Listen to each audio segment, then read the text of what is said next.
దేవుని పరిశుద్ధ నామమునకు మహిమ కలుగునుగాక. మరలా ఈ ఉదయ కాలమున దేవుని యొక్క సాన్నిధ్యములో కూడుకొని దేవుని వాగ్దానమును జ్ఞాపకం చేసుకొనుటకై ప్రభు ఇచ్చినటువంటి మహాకృపను బట్టి ఆయనకే ఘనత మహిమ ప్రభావములు కలుగునుగాక. ఈ ఉదయ కాలము దేవుని యొక్క వాగ్దానము ద్వితీయోపదేశకాండము 30వ అధ్యాయము 9వ వచనాన్ని జ్ఞాపకం చేసుకుందాం. ప్రియులారా, దేవుని యొక్క వాక్యము సెలవిస్తూ ఉంది, మరి నీకు మేలు కలిగినట్లు నిన్ను వర్ధిల్ల చేయును. దేవుని యొక్క నామంలో ప్రియులారా, దేవుని యొక్క మేలు కలిగినట్లుగా దేవుడు మన వర్ధిల్ల చేయునని మనము మరి ద్వితీయోపదేశకాండం 10వ వచనాన్ని మరి మన జ్ఞాపకం చేస్తూ ఉంది. కాబట్టి ఈ యొక్క 30వ అధ్యాయం కనుక మనం జ్ఞాపకం చేసినట్లయితే ఇవన్నీ కూడా దీవెనల గురించి రాయబడి ఉన్నాయి. నీ దేవుడైన యెహోవా చెరలో నేను మిమ్మల్ని తిరిగి రప్పించిన, ఆయన మిమ్మల్ని కరుణించి నీ దేవుడైన యెహోవా ఏ ప్రజలలోనికి మిమ్మల్ని చెదరగొట్టినో వారిలో నుండి తాను మిమ్మల్ని సమకూర్చి రప్పించును. దేవుని నామానికి మహిమ కలుగునుగాక. నిజంగా దేవుడే ఆశీర్వాదమునకు పాత్రుడిగా చూస్తూ ఉన్నాం. చెదరగొట్టువాడు ఆయనే, సమకూర్చువాడు ఆయనే అన్నట్లుగా ఇక్కడ మనం చూస్తున్నాం. ఎందుకు దేవుడు ఇశ్రాయేలుని చెదరగొట్టాల్సిన పరిస్థితి ఏర్పడ్డది అంటే, దేవునికి అవిధేయతగా జీవించినటువంటి వారు, దేవునికి వ్యతిరేకంగా జీవించారు, దేవుని యొక్క ఆజ్ఞలను మీరారు. తిరిగి దేవుడు వారిని కృపతో జ్ఞాపకం చేసుకొని మరలా వారిని ఆశీర్వదించినట్లుగా దేవుని వాక్యములో మనం చూస్తూ ఉన్నాం.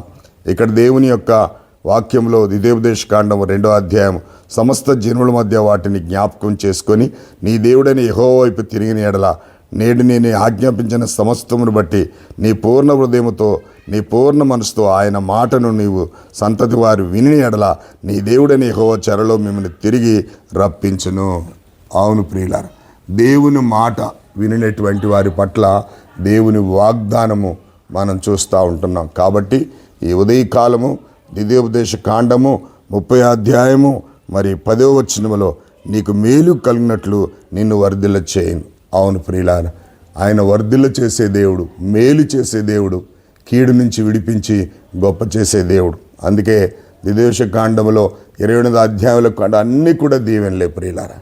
నిజంగా ఆయన మాట విని ఆయన జాగ్రత్తగా వెతికితే భూమి మీద ఉన్న సమస్త జనుల కంటే ఆయనని హెచ్చించును అని రాయబడింది.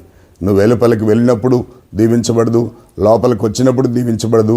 నీ దుక్కుటెద్దులు, నీ పశువులు, నీ గొర్రెవేక మందలు, ఆఖరికి నీ పిండి బిస్కె తొట్టి కూడా దీవించబడని చెప్పాడు. కాబట్టి దేవుని దీవెనలకు పాత్రులు కావాలంటే దేవుని ఆజ్ఞను అనుసరించి మనం నడుచుకున్నట్లే మరి ఆ కృపను బట్టి, ఆ మేలులను బట్టి దేవుడు ఎంతగానో మరి ఆయన మనకు మేలు చేస్తూ మనని వర్ధిల్ల చేస్తానని చెప్పాడు.